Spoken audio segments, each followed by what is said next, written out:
Well, hello, Bethany Y'all. family. It is that Hey, time. As you can see, you see these familiar faces up on your screen right now. It is time for a recap as we recap Sunday service again, like we do each and every Monday, 5:30. As you guys can see, I have the regular crew here as always, my amazing, amazing co-hosts who do an amazing job with answering the questions and everything. They always like want a sneak peek of what the questions are gonna look like and everything. You don't need yeah. a sneak peek. You You ask guys hard questions. you guys do a great job, right? But let me get started with my intros first. As you know, as always, who is no stranger now to our panel discussion, Rev White. We are so thankful for you to join us again, Good to see guys. y'all Make again. make sure you guys, as I'm introducing them, make sure you dropping your the hand emoji saying hi to everybody, right? Also, we have Sister Maya LeBou, our social Hey, media fam. director. Above me, we have Deacon Antoine Moogie. You know, you got to say it like that, Moogie. Hey, y'all. And then next to me, I have my lovely engaged host with me. You know, the shady bunch, they can call us the shady dynamic duo, right? They can call us that. You can call you that. You can call you But no, I have Sister Des, the yin to my yang, my partner Love in you, crime. Kevin. Love you too, Des. And then also myself as brother Kevin, and we are the recap family. Like I said earlier, we recap Sunday's word. So as we are waiting for you guys to come on in the comments, I invite you guys to let us know where you're tuning in from. We love to hear where you're tuning in from. We, like I always say, each week we have people that tune in from all over. Last week we had someone tuning in from California, down south. You know, sometimes we have some people tuning in 5 minutes from here too. Let us know how you guys are doing today, and come on in and let us know where you're tuning in from. I see we have someone from Buffalo already. My girl Ava's here already. Hey, Ava. You know, we are dealing with this snowstorm that we're currently in. How you guys feel about it? Over snow. So over the snow. Wait, I Yeah. love how Ava put McGee in the comments. Yes, McGee. Yes, Yes, Ava. Ava knows the routine. She knows. But yes, we are dealing with the snow over here, and you know, if you guys are dealing with snow as well where you're located, please drive safe. If you don't have to drive, please do not go out. Please stay in. For all those that are in states that have that nice weather, you know, I'm hating on you right now. But no, I like the snow too. Just when it falls, I just don't like driving in it. That's the only thing. Because it's like you can't do anything. Yeah. Yeah, I feel like people drive dumber in the snow sometimes too. Yeah, It's it's like you're afraid to drive, and it's like drive right. normally, but drive like safely, you know? Exactly. So please drive safe. Please, you know, be a cautious driver. But not only that, you know, like we always do, it's an amazing Monday of the recap, but it's the first one of February. We are in a new month, Saints. Wow. February 1st Yeah. is here of Wow. 2021. We have Fact. made One it down. one down. How many more to go? 11 more to go, right? It's been almost a full year since the quarantine. I Can you know, believe it's it? crazy. It's so crazy. And you know, last month Yeah. we were it was Transformer Lives month, but like we said on Engage yesterday, Transformer Lives is throughout the whole year. Yesterday was just, I mean, last month was just a foundational month for Transformer Lives month, but also this month is a month of not only Black history, but also of love. Like Sister Dash shared yesterday, we want to show love this month, right? So we have a challenge. It would not be Bethany if we did not have a challenge. We want you guys to, on all of our social media posts, on all of our panel discussions, on everything, every time we go live, we need to hashtag show love BBC. And with showing love is by also inviting people, right? Sister Des shared yesterday, another way of, you know, doing this challenge is by, you know, going to our Harvest bookstore and buying someone a DVD or a CD or a t-shirt, right? You know, if you do that, make sure you take a selfie of it and, you know, do that hashtag show love BBC. But this month is just about showing that love, especially during that time. I think each month we need to show that love, but especially during this time, like Sister Des said, it's almost a year since we've been in quarantine. So what better way of doing a challenge with that show love BBC challenge? Anybody want to add to that show love BBC challenge? Pretty excited about this, you know, this month. every month I always like to say I like setting new expectations for myself. So how about you guys? What are you guys expecting in this new month, this lovely month? No pun intended. I loved the video that was attached to the Engage Live yesterday with the kids talking about love, because I loved hearing an innocent perspective of it, of all types of love. And it reminds me of that. Remember in Miseducation of Lauryn Hill when she was talking, when they had the kids sitting down and was like, what is love and all. I just love hearing perspectives and, like I said, that innocence and that, that untainted type of love. So what I'm expecting this month is just continue, like expecting good things to just keep coming in continuously. Expecting abundance so that I can continue to pour out myself. Yeah, that's all I had to share. I like that. Anybody else want to share their expectations for this month? Whether it's personal, professional, or spiritual? What's some expectations you have for yourself for this new month? Well, I was just going to say I'm excited. I'm excited for this challenge because like you guys said already, like it's almost been a full year that we've been in this quarantine and, times are hard and people are struggling. So I think it's important that we all take the extra effort to show love and be of encouragement and support to people. And even the simplest of ways, holding the door, saying, have a good day. It doesn't have to be anything, so extravagant, but we need to show each other some love. I like that. Deacon, Rev? I think everybody kind of said what I was going to say, but the main thing great minds. I know, right? The main thing I'm really expecting is just God to do the unexpected. I prayed for, and some things that I did not pray for. Just to unexpectedly happen. And I'm just looking forward to that, and then seeing people blessed through what we do and how we do it, and then pushing the envelope just a little bit more, as Maya said, and Des already echoed that we're getting close to a COVID anniversary, so to speak. Want to make sure that people aren't getting PTSD from it, Yeah. No, that's true though. Yeah, they're not like, it's been a year, right? Changed and people are, and all these different things. We want to encourage folk that love is still there, and that we even virtually can show love. Most definitely. Rev, how about you? What's some expectations? First thing I'm expecting is for this snow to stop. I don't like it. Come on, Reverend. I know it's God, whatever God chooses is all right. Right. It's all right, but I don't like the snow. I used to like the snow. I don't like the snow no more. So that's one expectation. I'm also expecting that let's see what this new administration is going to do. Hopefully they'll put some money in some folks' hands, right? Hopefully we'll get closer to that 100 people vaccinated within the first 100 days. But I feel the expectation is that vaccine is going to start flowing a lot better than it has been.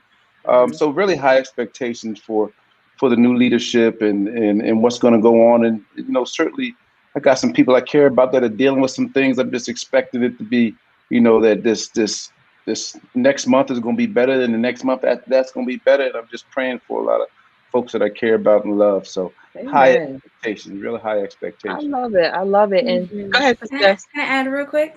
Go ahead. One, I wanted to say, Rev White, when you said I don't like the snow, I wanted to go away. It reminded me, this is a Hey Arnold episode. It's like, I hate I hate the snow. Sorry. Yes. That's immediately where my mind went. But what I really wanted to comment on, with this Show Love challenge, I think that we can express that it doesn't necessarily have to be love outward either. Like sometimes we need to show ourselves a little more love, and just and be just a little more tender and kinder to ourselves and to our minds. And Bishop spoke on like think on good things, so it's like think about good things about yourself too. Show your love to yourself too, because sometimes it is to pour out a lot to everyone else and then deplete ourselves. So I just wanted to add that. But Rev, that immediately reminded me of that. That's what I was like. That's going through my head all day now for the rest of the day. I'm going to watch the episode. I love it. It's one of my favorite episodes of Hey Arnold. I hate the rain and I hate the sleep. So, speaking of showing love, I definitely have to show love right now to my mom. Happy birthday! Hi, happy birthday! Oh, happy birthday! Happy birthday to my mama. I love her. That's my best friend. You know, this time last year we were on vacation for her birthday, so it's kind of like, oh, we were in the sun on the beach. Now we're here in snow, but happy birthday to you, Mom. Love you. And then also another way to show love during this time is also sharing the content. You know, you never know who may be blessed by the conversations, by the skits that they do on, you know, Sunday Encounter, or the music that they're singing that day. It's so important that you share the content because someone may need to hear it. Okay. So as you're going through this month, make sure we are doing the Show Love BBC challenge, doing the hashtag, and, you know, still inviting people because we are still transforming lives one at a time. Right. Okay. So Bishop, he started this year with such an incredible series that I think is, like I say, each week. It sounds like I'm a record player at this point. I feel like it's so important for that foundational month and for this beginning of this year to have this series. The series is titled Shift the Needle, and it's basically has the saints has their minds going crazy right at the beginning of this year. I know he has been in my backyard. I know he has been in my business with this series. But, you know, we're not going to get too much into that, right? But this title, this week, this sermon was titled Breaking the Spirit of Mammon. And, you know, we learned a little bit about Mammon last week. And, you know, he died right into the spirit of breaking that spirit of Mammon. And, you know, a lot of different perspectives, right? So he came from the book of Matthew, chapter 6, verse 21. And he stated, as we learned last week, Jesus states that it is impossible to serve two masters at the same time. He says you are going to hate one or the other, but this hate is not some aggressive negative emotion that we equate with hate. Hate in this context means to love less. So God is saying that you can love me or you can love something else, which causes you to love him less. So we cannot honor love and have the same feeling about God that we have about wealth and the material things that he provides for us. In addition, we learn that God is real and he is a spirit, as well as Mammoth is a real and is a spirit.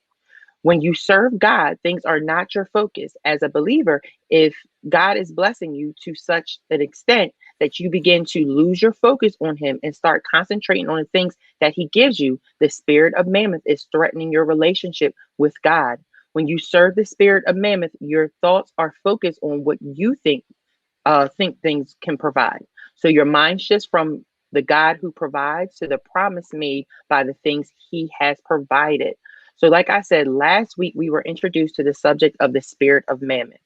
Now that we have more context about it and more information about the spirit, what are your thoughts, panel?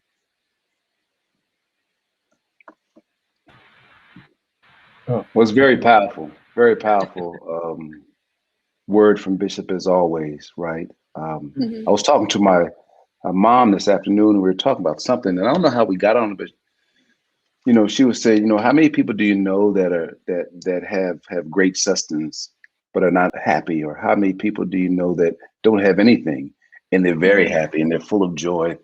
Certainly we want our needs to be met, but you know, as Paul said in Philippians, you know, that he speaks in respect of want, but he's learned in whatsoever state therewith to be content. Because our dependence, as Bishop said, you know, so well and so clear. That's what I love about Bishop. He makes the thing. You're not walking away like, what did he just say? You understand understand what he said. It makes it so clear that, look, seek ye first. You know, all these simple promises of God that if we don't do it, guess what? It's just our fault. It's just our fault. It's our fault because he lays out the path for us.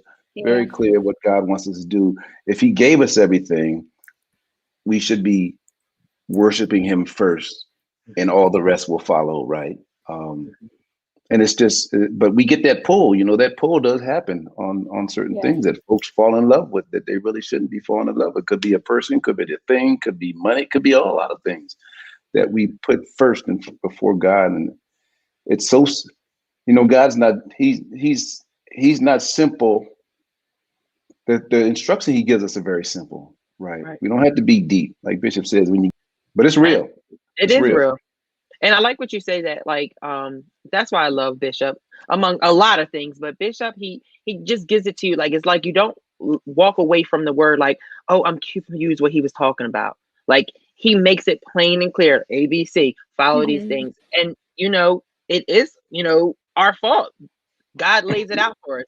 But sometimes we pick and choose what we want to honor and, who we want to love and what we want to love, and idolize. What do you guys feel, Sister Maya, Sister Des, or Deacon? Okay. Oh, Maya, you about to talk. No, I was going to say, I thought you wanted to say something. Oh, I was just going to say, well, first of all, the message was spot on. He did some very deep digging. He did some very deep digging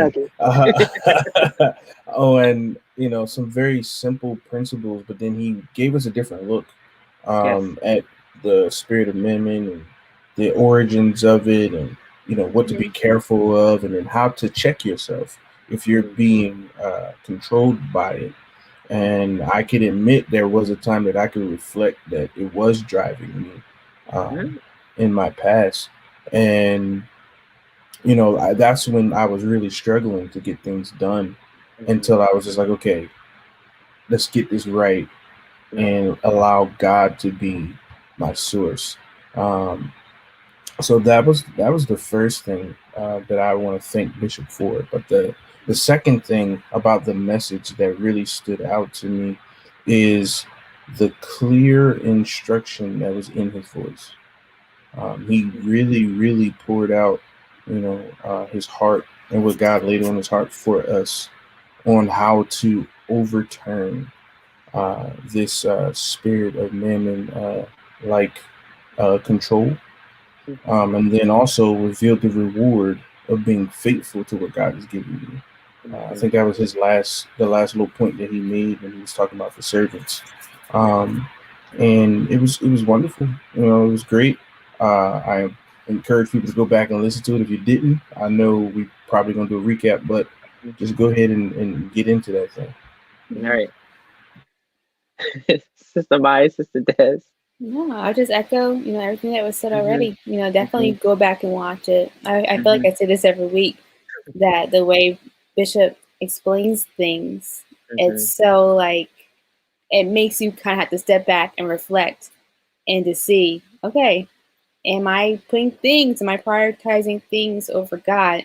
Yes. And even like that point about like comparison to others, like the whole thing was just, love it.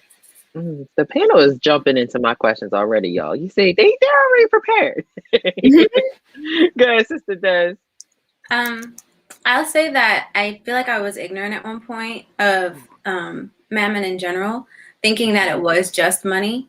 But the fact that it can be a spirit that is just anything that carries more weight than God, that really like spoke to me, because I know, like, I can like, to piggyback off of what Ann said, like, there were people that I put on the pedestal before God, and sometimes God wasn't even second place. You know what I mean? So, I just love the fact that was explained, that it's not just money. Like, it can be anything that's taking room in your heart.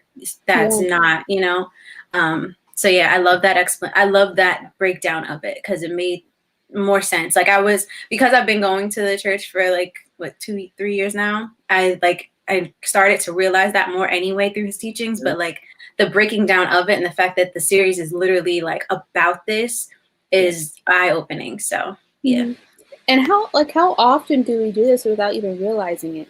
Pastor Nick and I were talking about social media and having that be the first thing we do, each morning, go and see what's happening on Facebook or Instagram. Right.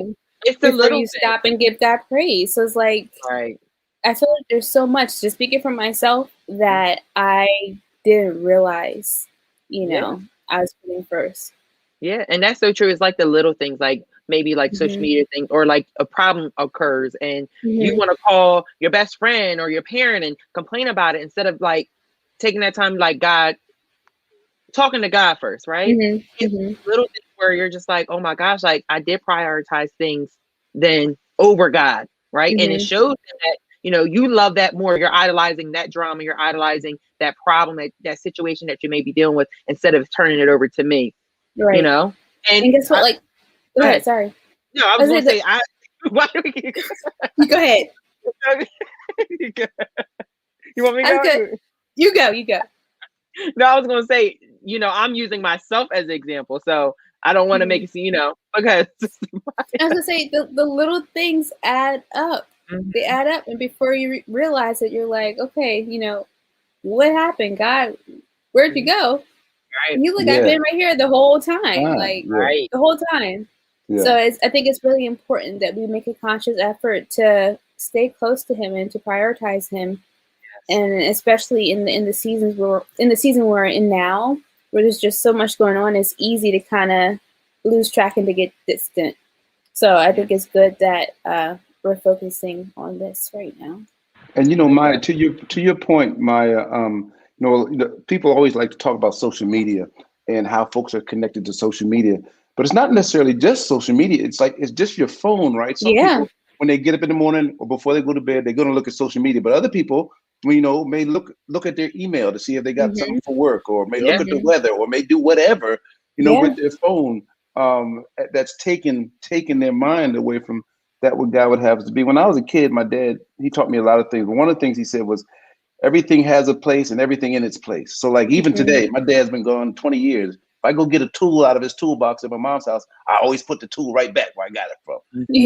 And that's how God wants us to be with Him. Everything has its place. Where's His place? First.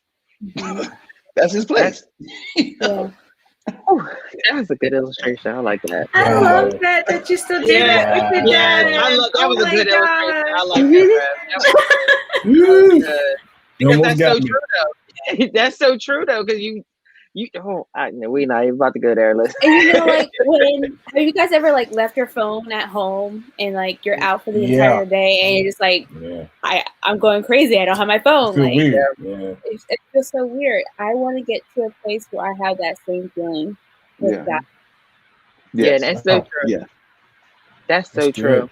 And that's like one my group of friends and I, like when we were, you know, we've been friends for a long time, but you know, we have my one friend, he has no social media, he has none of that, and he's just like, I'm telling you, like, y'all don't need that, put your phones away, dude. And you know, back then a couple years ago, we were like, oh no, but now as you get older, you are starting to see like, I can push away from it, you know. And the time that I was spending on my phone, whether it's checking my emails, whether it's checking the weather or watching YouTube videos or something, spend that time reading your word or spend that time in your prayer, you know, doing those things.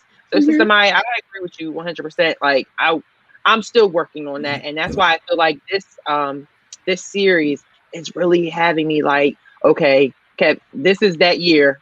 Let's get things in order, right? Yeah. And He doesn't want everything. He doesn't want everything. He just wants first. Right. Thank you. You can have everything else. You was right here. I was about to say that. You was right here. I appreciate you. Praise the Lord. Amen. So mammoth brings spiritual confusion. When a mammoth spirit is your master, you are grieved when you sacrifice. We have to understand that the things are not the reward. They are the provision, and God is the reward, and the relationship with God is the reward. So when the spirit of mammoth is ruling a child of God, it will cause spiritual confusion because that believer will start to worry, doubt, and compare him or herself. The word comparison is interesting because it basically means that you are competing. Instead of being content, you become contentious. So instead of living a life of contentment, some people will live the life of contention. So do you believe that all Christians have experienced a moment with dealing with the spirit of mammon? If so, can you recall a time when you have? I know Deacon Antoine shared that he did, but if you could, Deacon, like, how did you get out of that mindset of battling that spirit of mammon? Well, I'm gonna be honest. It was Bishop said this years ago that hardship cures rebellion. I believe God left me to my own vices for a season. You know, choosing to work 2 or 3 jobs rather than depend upon Him and serve faithfully. He was like, "Okay, this is what you want to do. Here, go ahead and do it." And it got to a point that one night while I was working, I was like, "Okay, God, I can't do this anymore." And exhausted, got sick, all kinds of things. I was like, okay, I can't do this. And I said, I'm going back to where I was before. And I'm going to be faithful in where you had me before. Be faithful in the things you had me doing before. And trust you to provide and to make ways and do things. And when I made that decision, it did take a little bit of time, probably like a few months. But then the next door of opportunity opened up.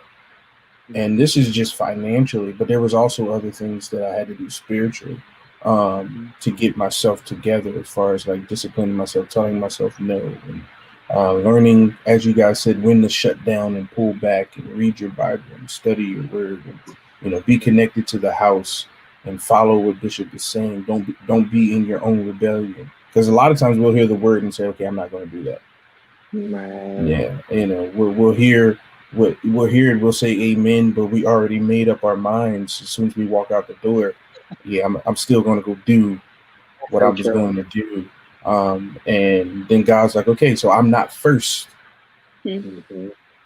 So, and then He leaves you to what you put first. Like, okay, this is what you wanted. And, that was just a practical thing that how I got out. And it was a choice, like everything else. It's a choice. I like that. I like that. Do you want me repeat the question, because it was a long one? You can repeat it again. So I asked, do you believe that all Christians have experienced a moment with dealing with the spirit of mammon? If so, can you recall a time when you have? Mm-hmm. I think so. I think everybody experiences it in some way, and it's different for everyone. For me, when it comes to my finances, and I've talked about it before, like spending lots of money, that brings me anxiety, especially if it is for something that I need for business or life, Right. But I have to remember to let it go. And me being stressed out and having anxiety over it is prioritizing, okay, I need this money, as opposed to trusting God and that He will provide and He will make a way. And it's silly because time and time again, God proves, that He will do it. So I had to continue to put Him first and to trust Him. So that's been something that I've struggled with, and just making sure that I'm continually speaking that into my spirit and reminding myself, because I have to speak it to believe it. So, I'm sure everyone goes through it. Amen. Sister Desiree.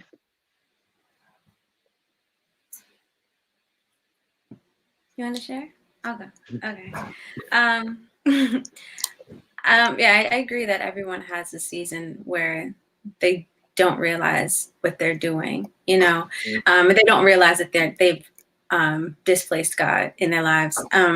My mammon was an individual, and I didn't realize it, that I was holding this person to a higher standard or putting them on a higher pedestal than God. And to the point where at one point I think I mentioned before, like they became my God in a way, because like they're like, I definitely did say this before. Like I would, if I was going through something and God would say, Des, you should go left, I would talk to this person and they'd be like, oh, you should go right. I'm like, I'm gonna go right.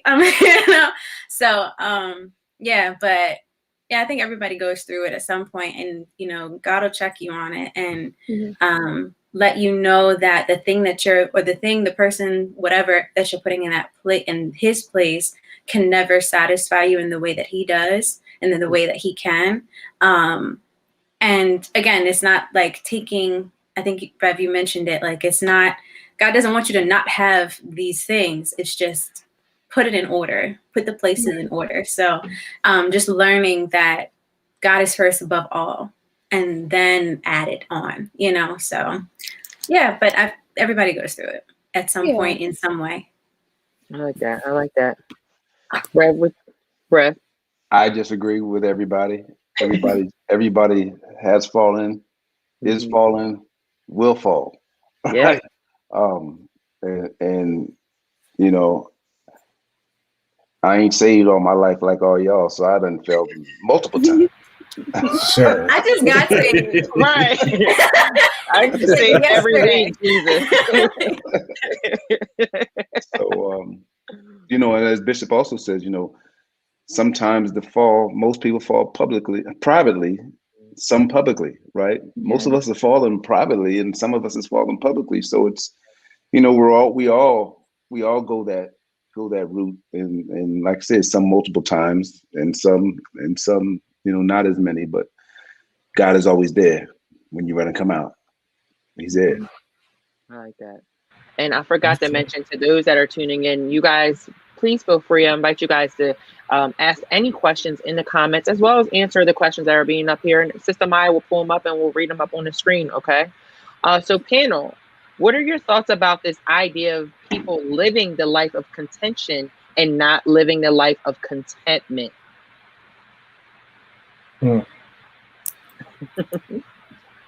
I think that's big right now.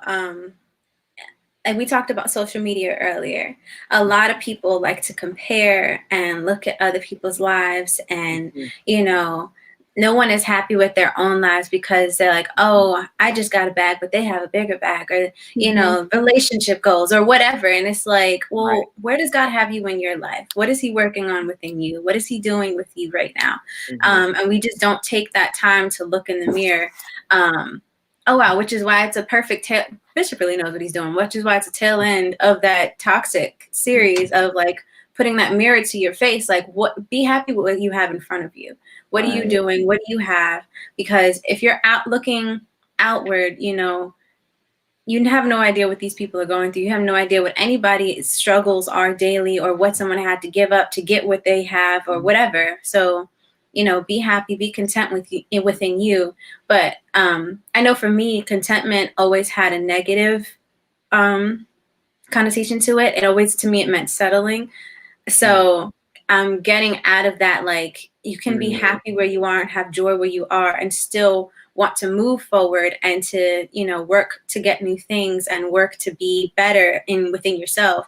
But you don't settle where you are in a negative way. Does that make sense? No, that's wow. Because I didn't even think of it, because contentment can have that negative connotation where people are like, oh, you're just settling, or just, but yeah, no, I'm just gonna be here. Yeah, I think contentment for me is just that, you know, I know how to stay in my own lane, and I'm not about to step in the next lane. Like this lane is set for me. So I didn't even think of it like that. But you brought up, that was a great point about you know, how people view that word contentment. Rest of the panel, you guys want to add to that? I'm not going to pretend like I knew what contention meant. I had to look it up real quick. It's cool. It's a recap. Listen, I'm not going to hide my ignorance. But after looking it up, that it says a heated disagreement. How many of us live in a heated disagreement rather than being okay with where we are? That's why my simple definition of being content is being okay where I am, but as Des said, not settling for it, because I always know that there's more and there's better.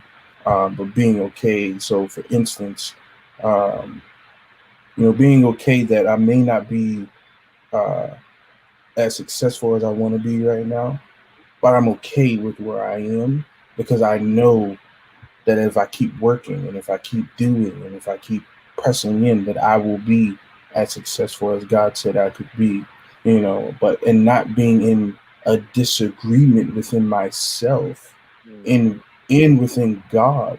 You know, a lot of people, I was talking to somebody yesterday, I think it was on Clubhouse, they were talking about God called them, but they disagreed with the call. And I was like, one, you're not alone with being in disagreement with the call, but two, don't fight what he's trying to produce in you. And that's the biggest thing about contention that I'm starting to understand, is that we can also disagree with God. Even in disagreeing with ourselves, we can disagree with him, and it's not a good place to be.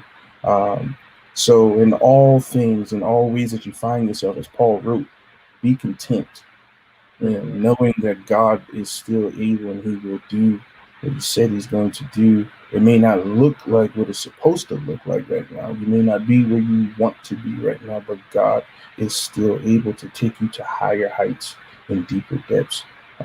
That's all I got. That's all I got. Okay.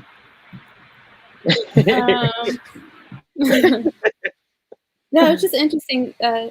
When Sister Jazz said relationship goals, that just made me think of like hashtags, because we all try to when it comes to hashtag, you're trying to be part of the trend. And in doing that, I think you are comparing yourself to other people who are using the hashtag, right? Or in just, I'm a social media person, so when you're using the hashtags, you want to get higher rank because that's when you get seen, that's when you get the most attention. So it's that same concept. Stop trying to compare yourselves to get the most attention and whatnot. Just be content with where you are, and be okay with that. Yeah, I like that. Ref? All those examples were just wonderful. When I think about contention, being the competitive person that I am, I've got to be in contention for this. I got to. But you go back to the wonderful story of the Shadrach, Meshach, and Abednego, right? They say we're not gonna be in no contention with you, King. This is what we're gonna do. And if we throw us in, if God saves us, he's God. If he don't save us, he's still God. They were content. They were content in their position. And it's again, it's such a simple thing. They just said, look, we're not bowing down to you, Doc, and we're not gonna compete with you. We're not gonna try to we're cool. You do what you gotta do. We're good. Yeah. And it's some maturity that comes with some folks, and not just because you've been saved all your life. Some people are very mature at a very early part in their being saved, and some people have walked with God for a long time. But you have to have that contentment, knowing that he's got me. So let me just ride this thing out and enjoy the journey. Enjoy the journey. Oh, go ahead, please. I just wanted to add a little, because I just wanted to say, I think that where the contentment might come to is not thinking that there's enough room, and remembering that there's room for everybody. God loves us equally, there's, when Maya mentioned the whole social media, that's when it kind of came to me, thinking you need to be the top person to do this, or the first person to do that, or, I'm the first 22-year-old governor, or whatever. You need to get there fast, get there. And I think if we remember that there's room for everybody, we all have a box of gifts that God wants to give each of us, so I think that like you said, Kev, stay in your lane, know that he has you covered, just like he has that next person covered, just like he has the next person covered, So yeah, just wanted to offer that. Oh, I like that. I like that. So when your money, your house, or your clothing drive you to do things that are not righteous and not godly, you are battling with the spirit of mammon. When your provision exercises power over your decisions, the spirit of mammon is beginning to rule your life. Your choice to obey God in your giving reveals your love for God. But if you are grieved in your giving, it means you love God less than what he is asking you to do. The spirit makes you a taker rather than a giver. Your choice who to serve chooses God or rejects God. So why do you believe it's hard for some people to be a giver instead of a taker? Now, I know that some people, it may have to do with their experiences in life growing up, right? Where they experience certain things where they're just like, I got to take it. When it's mine, I got to take it instead of giving out, right? So why do you feel like people, it's hard for some people to be a giver instead of a taker? It's inherent and it's learned and it's inherent. Some people are born to give. Mm-hmm. That's just their spirit. Some people are born to take. That's just what they do. And other people learn that along the way because of what you just said, Brother Kev, that they've had an experience in their life that has shifted them or has shaken them in such a way that they turn it around. Either turn it around to take, which is not what God has us do, or turn it around to give if you're giving, good things.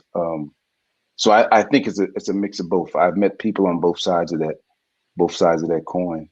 I like that, Rev. Anybody else want to add on that?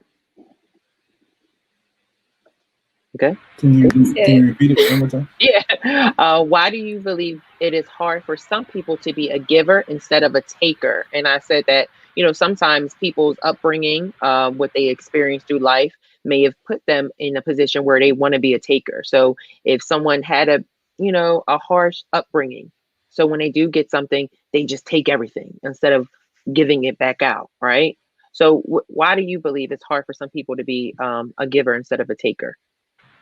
I think it's kind of twofold. The main one that I know and I've seen is that some people aren't taught how to give and to freely give. They usually give with some intention on getting something back. So we're not born. Some of us aren't born like, okay, I'm just going to give this away. We may see children do things innocently, and then it's our job as parents or as guardians to cultivate that innocence. I have a godson who will innocently, just walk up and say, "Here, take this." And I'm just like, okay. But then telling him like, this is good that you're doing it, that you're willing to give, food from out of your little chip bag. Like, do you want some? Without me asking. He does that. So it's a beautiful thing. But then I have some that are just like, nah, you can't have it because I want it all for myself. I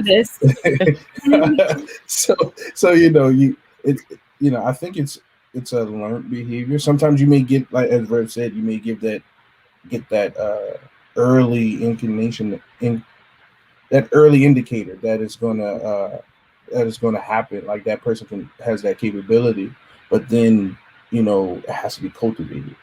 It has to be celebrated sometimes, so they know that this is the right thing to do, especially at a younger age. But then even at an older age, understanding what giving really is. And since we are in Love Month, giving is love. So. Oh, I like that little slide in there. But when I came up with that question, I honestly thought of why Bishop always tells us it's so important to make sure you're under the right leadership, because as Christians, that's what we are. We don't come in perfect to church, right? We're flawed. And, like Rev said, not all of us are givers, but when you're under that spiritual leadership, you have that spiritual father that's teaching you, this is what it's all about. Then, it's something that, you start putting into place. So like Deke said, I definitely do think it is taught. And then some are just naturally, they just have that. They just have that given spirit. I think before I joined Bethany, I've always had that because my mom has taught me to have that given spirit. So it's already been ingrained into me. So when it came to like doing different initiatives, like Catch the Fire or anything, it was easy to do that because it's just like, that's what you're supposed to do. You're supposed to give and stuff like that. But there are some that don't have that. And, we learn constantly. Sister Maya, did you want to add to that? I'll say that I feel like a big part of not having a heart of a giver comes from thinking that, like, having spirit of lack, like thinking that good is not going to come back to you. Like, so it's like, if I give this away, I'm not going to have any for myself, or I'll never have this thing again. And it's like, if we get over that part of it, if you move past that part of it, that you'll never have this again, or, goodness won't come to you again, or, you won't have money again, or something like that. I feel like once you get past that, then you'll be able to give freely, give more with an open heart, because you know that it's still coming back. It's a revolving door. Like, if I give something out, it's going to come back. It might not come back in the same way. It might not come back in the time that I think I need, but it's always going to come back, so. I like that. I think part of it has to do with relationship too. I feel like you give more freely to those that you love. And it's that same concept for church as well. Like, your love of Christ should cause you to want to show love to others. Yes. Because to love others is to see the face of God. Yes. So I think definitely relationship and how people connect in that way is important. I love that. I love that. So this mammon spirit rules in this world, and you see it every day, such as in the news. The fruit of the mammon spirit is greed and selfishness, while promising self-esteem and security. You will know you have been delivered from this mammon spirit when gratitude becomes a driving spiritual force in your life. The cheerful giver is the person that gives because love, relationship, and gratitude. With God, your gratitude for the relationship, faithfulness of God, and the blessing of God, and that awareness changing your attitude is the beginning of a deliverance from the mammoth spirit. So as Bishop mentioned, the mammoth spirit is demonstrated daily. So how do you help someone who is battling with that mammoth spirit? Whether it's a church family member, your personal family member, or a friend or a coworker. How would you encourage them to, if they're like, I know I'm battling with this mammoth spirit. How do you help that person? I think some practical steps of like walking through connecting the dots. So, asking them key questions like, so when did you first, experience this tug of war that you have against, putting this before God, and, really connecting the dots with that person so that they can see for themselves.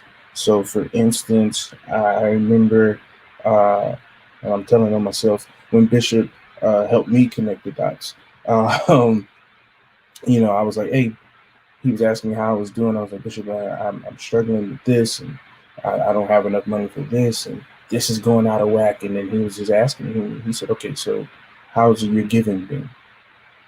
And then he would ask, how's your prayer life been? And how have you been, have you been reading your word? Because what you neglect, what you no longer feed starts to dwindle and die and become weak. So he was like, so what you have done is you have allowed, your busyness and the little money that you were getting, you were just being frivolous with, and you stopped praying as much. God stopped hearing your voice. So now this thing, has taken control. You have allowed the little thing that was a little tiny cat to become a tiger. And you got to be careful, with that. So helping them connect the dots is one practical way. And then giving them some steps like, okay, what have you stopped doing? And then praying for that person for, their deliverance in that area. As far as, if it's financial, okay, praying for that. But then take it a step further, because I did this with somebody else, praying for them, but then also giving them a hand up. So, noticing, okay, you may be short $100 something, and I hear it, and like, okay, I'm going to give this to you, but I'm giving this to you for this reason, so that you don't have to worry about it. But now, here's what you do after you got this blessing, that kind of thing, because sometimes our words aren't enough, and we have to put some bologna on the bread, as Bishop likes to say, so that they can, so there's some sustenance there. Awesome. I like that. Anybody else want to add to that?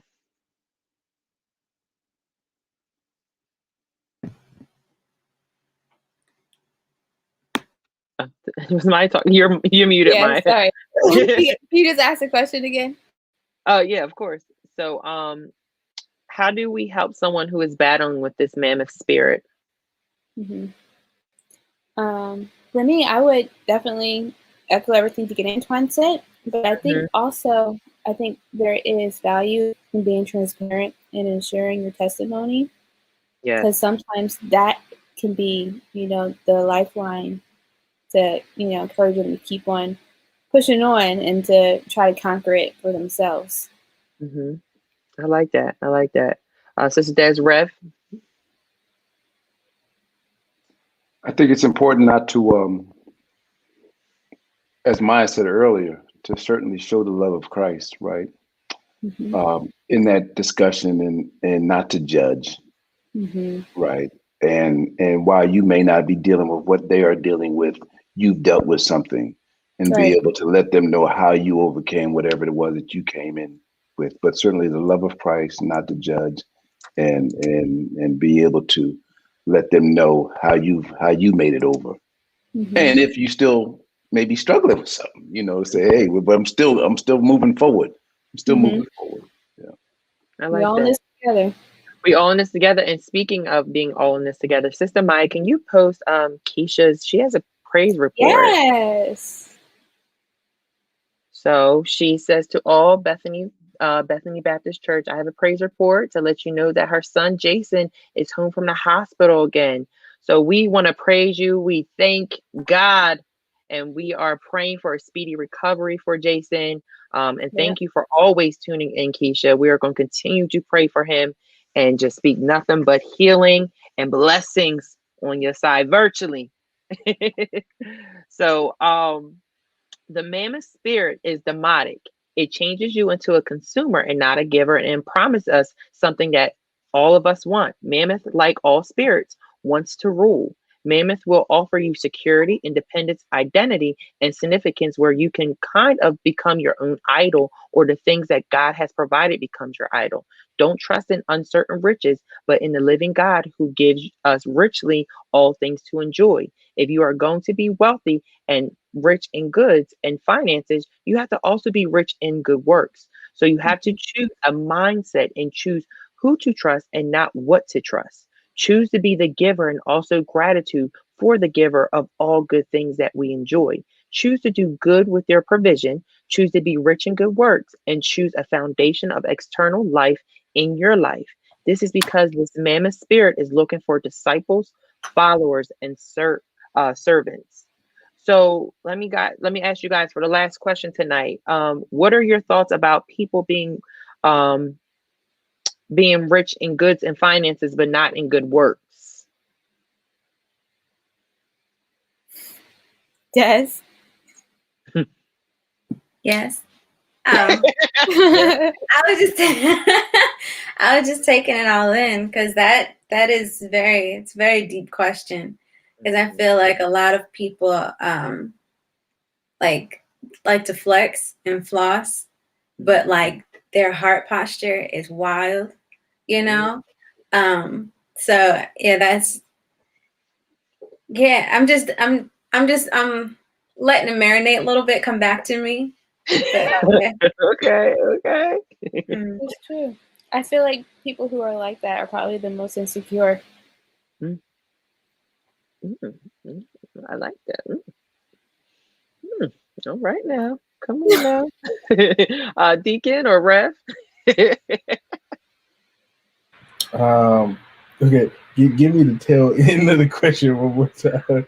Just said, what are your thoughts about people being rich in goods and finances? Well, rich in wealth and good finances, but not good in good works. Well, I mean, that means there's what's the word that Bishop likes to say? There's like a bent in you.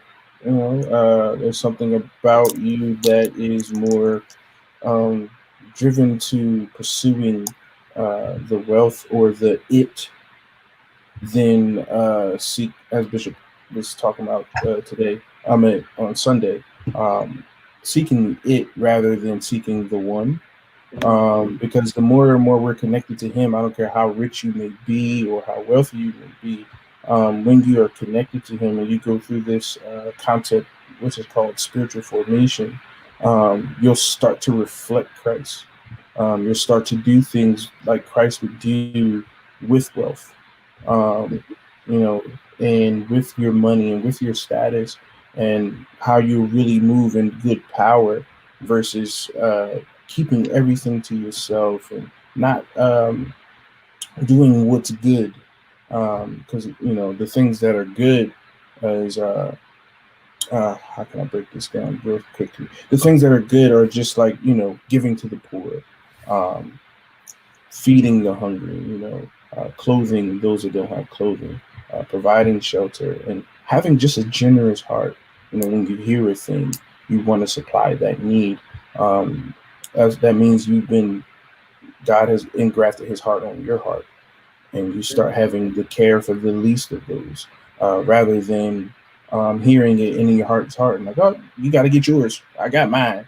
Go get yours. And instead of and not, as Des said, having that humble spirit, with your finances. You're very cocky. Like these people on Instagram that just pull out the band and you're just like, oh, okay, you balling, whatever. Showing your shoe closet. Nobody care about your shoe closet. That kind of thing. So yeah. Right. I like that. And Rev, any thoughts about this question? I like everything that Deke just said, but let's get and right back to the simpleness of this whole thing. In order to get, you got to give. Mm-hmm. You got to give. The formula works. We all know it. It just works. Whether it's as Bishop said, time, talent, or money, whether it's a kind heart, a kind word, a kind gesture, or something that's tangible or intangible. When you give, you're going to get. Yeah, simple. Simple instructions. So I'm sorry. Go ahead. No, go ahead, Sister Des, please. Now I was gonna say I think that when we talk about when people have like material things and stuff like that, with the spirit of mammon, again, God doesn't call He doesn't say we can't have nice things or we can't have different relations or we can't have these things. He has to be first. So again, I feel like the biggest thing is making sure your heart posture is correct. Yes. Making sure that you're like I'm gonna put you on blast real quick, Kev. Kev, you can walk around in your little Pradas, but we know. Wow. Put you on blast. Only because I love him. This is why we're doing. Only because I love him. But Kevin's heart is a heart of gold. He'll give to anybody. He will love on anybody.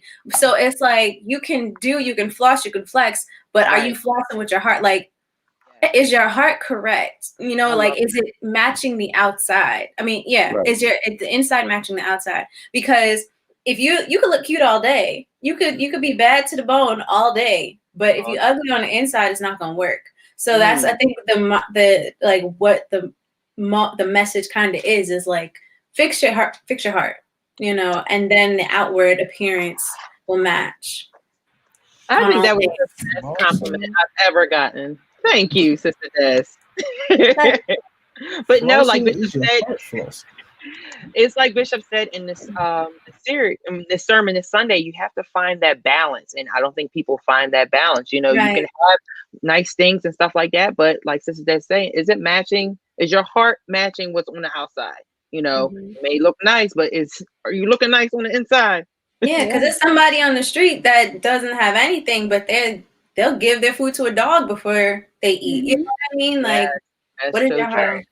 I love things to be given, and they can be taken away. Right, exactly. And the only thing that you are left with is your character in your heart.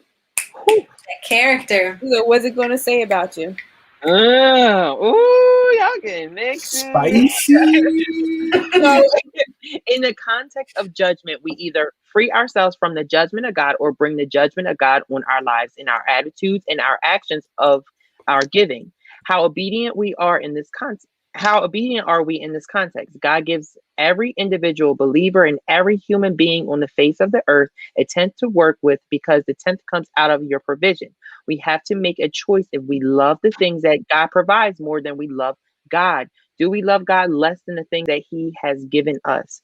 To break the spirit of mammoth, gratitude and obedient faith giving to God will break that spirit and open up the blessing that all of us want.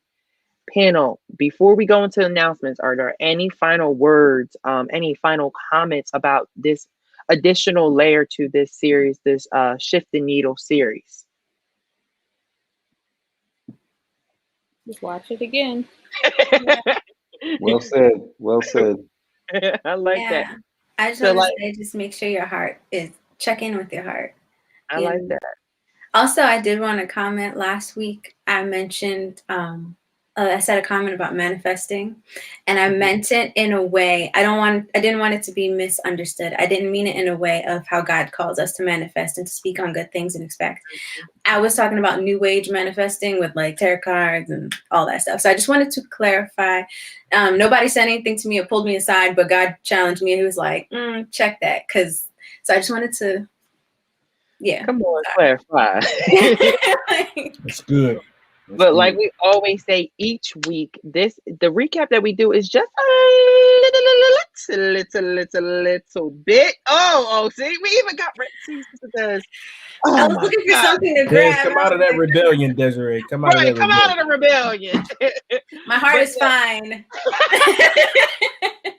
But no, this is just a little bit of what we are blessed with each and every weekend. Bishop does an amazing job with the illustration when it comes to reading the word and putting, scriptures to his sermon. So I encourage you guys to please go back and stream it and watch it. And you're lucky because in 27 minutes, it's going to stream again. So you didn't, you got a little bit of the recap. So now you can go back and watch it and, show that love to someone and invite someone or share it on your page. But like we always do, we always have a large amount of content that is coming out this week. So like we did today, we had Maximize Monday with Pastor Nick and Sister Maya. We're doing a recap now. And then the Encounter rebroadcast is coming up again in 27 minutes. So please get your dinner ready. Get, whatever you have to do, get ready for that rebroadcast. Tomorrow we have Focus Singles Ministry with Pastor Nick at 7 p.m. Word Impact on Wednesday. I'm a recorder. Every week we get fed on Sunday and we get fed on Wednesday. I'm telling you, this new series that Bishop and Pastor Nick are in about prayer is really blessing us in this, the beginning of this new year. So please tune in with us Wednesday at 7 p.m. Thursday. Oh, I'm getting hungry. I need to go get something. Cooking with Chef. Oh, we love cooking with Chef. It either makes you more hungry or it makes you want to get up in the kitchen and cook some things, right? So please tune in Thursday at 7 p.m. with Cooking with Chef. And then on Friday, back by popular demand, a trivia game night. Again, we did one in December. We're bringing it back into this new year. It was so funny. We have an incredible host, comedian Chris Clark, who does an amazing job. So please come this Friday at 7 p.m. for trivia game night as we have some fun with you guys like we always like to do.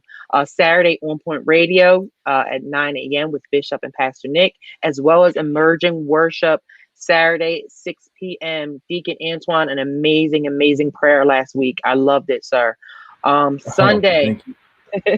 Sunday, the Encounter, we have a full day of the Encounter, 8 and 11, as well as the Engage Live, the halftime show on Sunday, we like to say. Shout out to Keefe at 9:45. We will play some games with you guys with some discussion and, just to have a good time with you guys, as well as virtual communion. And we also want to remind you, next week, we are pushing communion up to 5:30. Okay. So you get to watch communion and also watch some football. All right. So communion next week is at 5:30. And then again, next Monday, Maximize Monday at 1 p.m. and the recap at 5:30. Panel. Awesome discussion as always. Love you guys, and Bethany family, we love you guys for tuning in each and every week. For those that are experiencing some snow showers, we want you guys to be careful. Please be safe. Please stay inside. Just enjoy all the content that's coming out this week. Panel, any final words? I see you guys. Check your heart. Praise Jesus. All right. We love you, Bethany family, and we will see you next time, next Monday, 5:30. Peace, y'all.